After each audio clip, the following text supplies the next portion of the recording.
Now welcome back to one-dimensional flows, where we are still dealing with flows on the line. The focus of this lecture will be on fixed points and stability.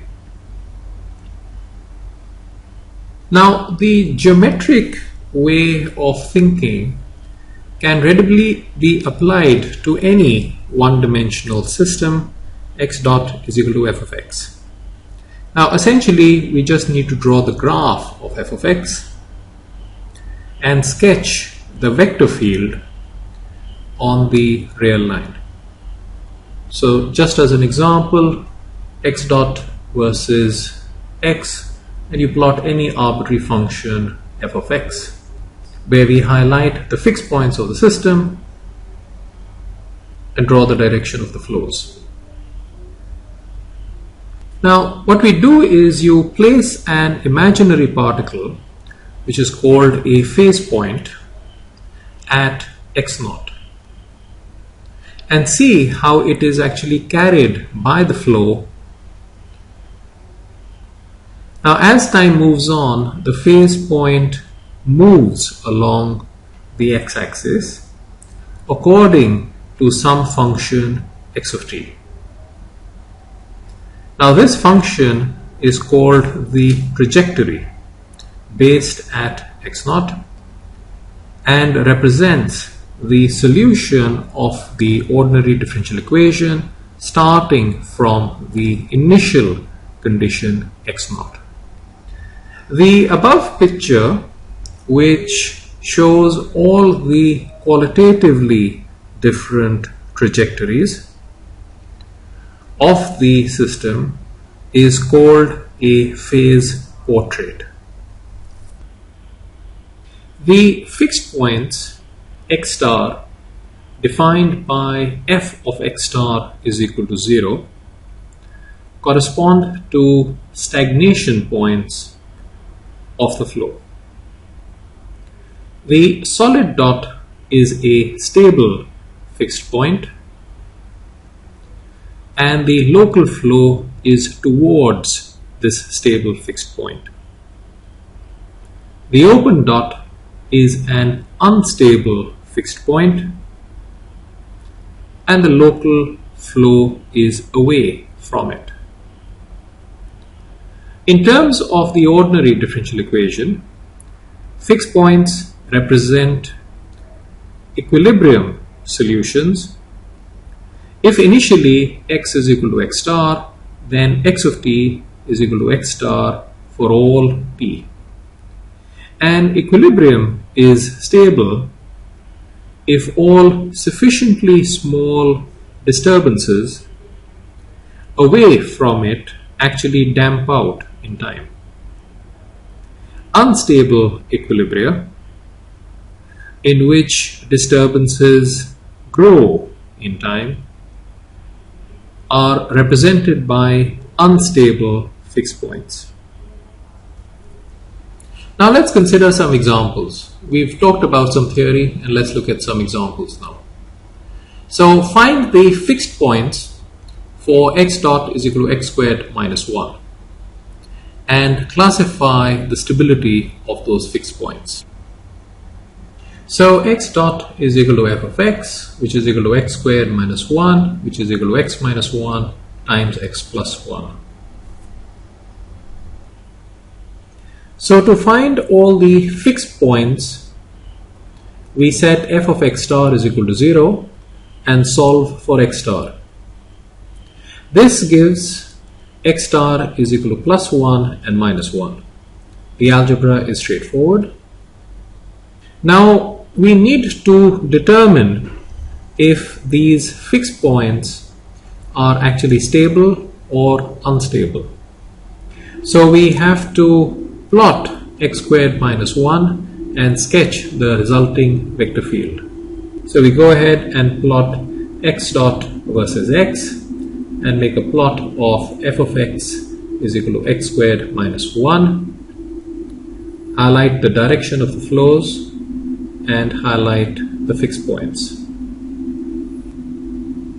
The flow is to the right where x squared minus 1 is greater than 0, and to the left where x squared minus 1 is less than 0.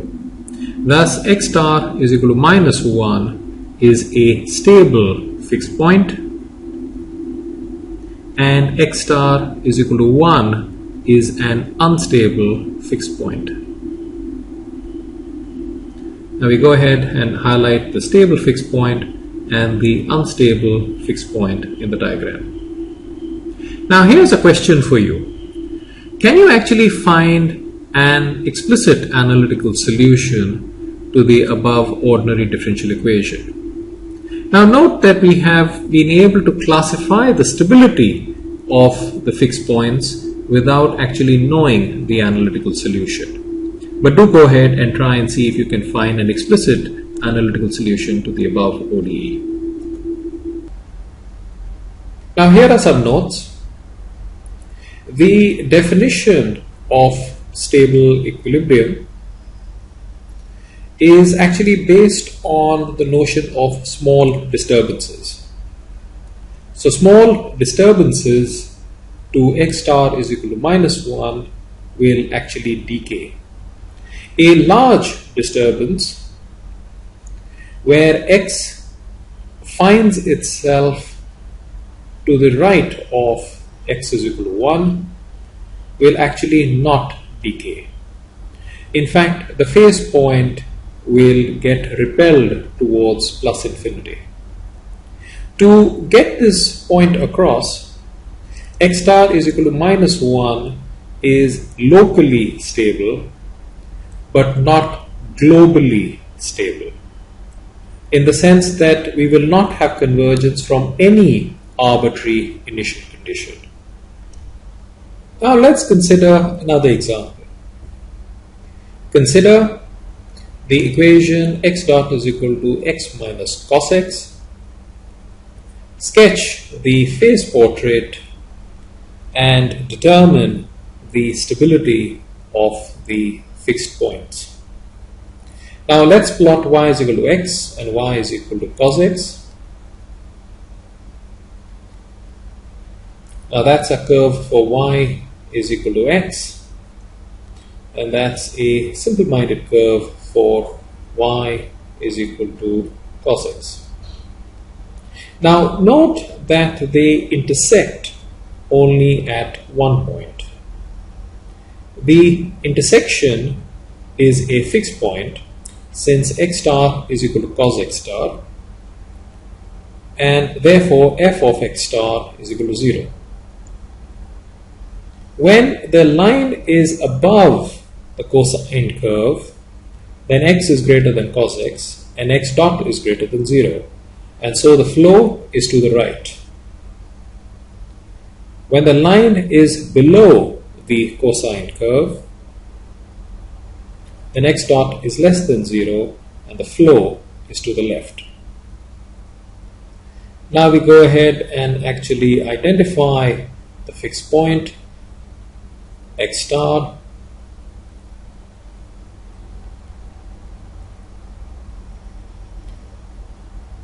Now x star is the only fixed point and it is unstable. Now we do not have a formula for x star, but we were still able to classify its stability. Now let's look at our final example and consider an electrical circuit.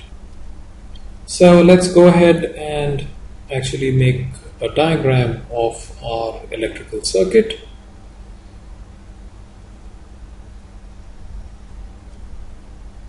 So we have a resistor R and a capacitor C, which are in series with a battery of constant DC voltage V0.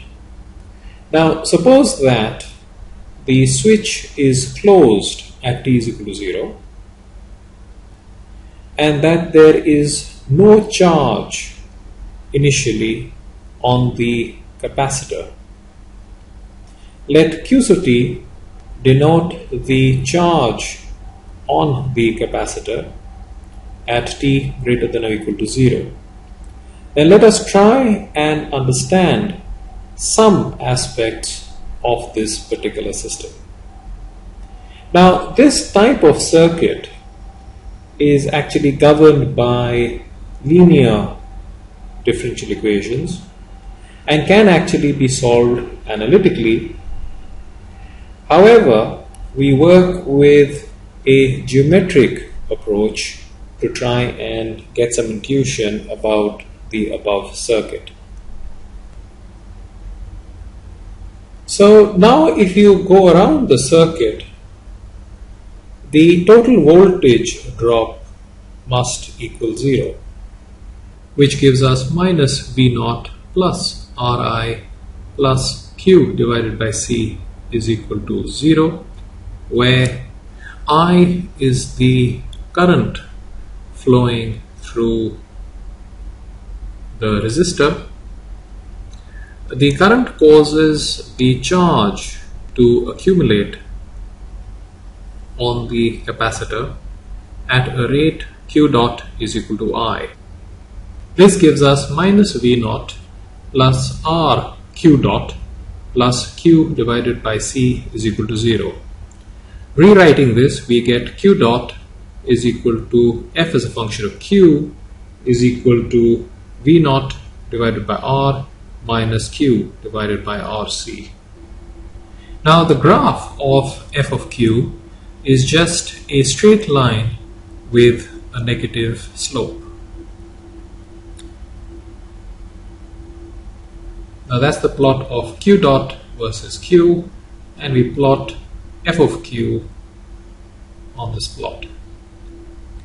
The vector field has a fixed point where F of Q is equal to 0 at Q star is equal to C V naught. So we highlight the fixed point. The flow to the right where F of Q is greater than 0, and the flow is to the left where F of Q is less than 0. So the flow is towards Q star, and hence we have a stable fixed point. Now let's plot Q sub t versus t. Start a phase point at the origin of the figure, and let us imagine how it would move. The flow would carry the phase point monotonically towards the fixed point Q star. The speed Q dot decreases linearly as it approaches Q star. So Q sub t is increasing and concave down. Now let's go ahead and plot Q sub t versus t and highlight the equilibrium value Q star and denote the stable fixed point. And that's the curve for Q sub t versus t. Now in fact, the fixed point is approached from all initial conditions, and so in that sense it is actually globally stable. Okay, so let's have some final comments and remarks about this lecture. Now this lecture was centered around fixed points and stability, and we started dealing with stability in a little bit more detail because stability is a key concept in the study of control and nonlinear dynamics. Now we had these special points referred to as fixed points, and we were able to classify whether the fixed points were stable or they were unstable, and we were able to do this without any formal algebraic technique. But there was one point of subtlety that arose, and that was of local versus global stability. Now let's just sort of take an example. So for example, you've got this pen of mine, and let's assume that the tip of the pen is a stable fixed point. So if I found myself to be in an epsilon neighborhood of this stable fixed point, then there's a decent chance that I would actually get attracted towards that stable fixed point. On the other hand, if there was a large disturbance and I found myself rather far away from this particular stable fixed point, then it isn't very clear that the trajectories would actually converge towards the stable fixed point. In fact, one of our examples highlighted that you could actually diverge away from that stable fixed point if you actually had a large disturbance. So there's one subtle point which came out in the lecture, and that was of local versus global stability, and that should be one of the key takeaways from this lecture.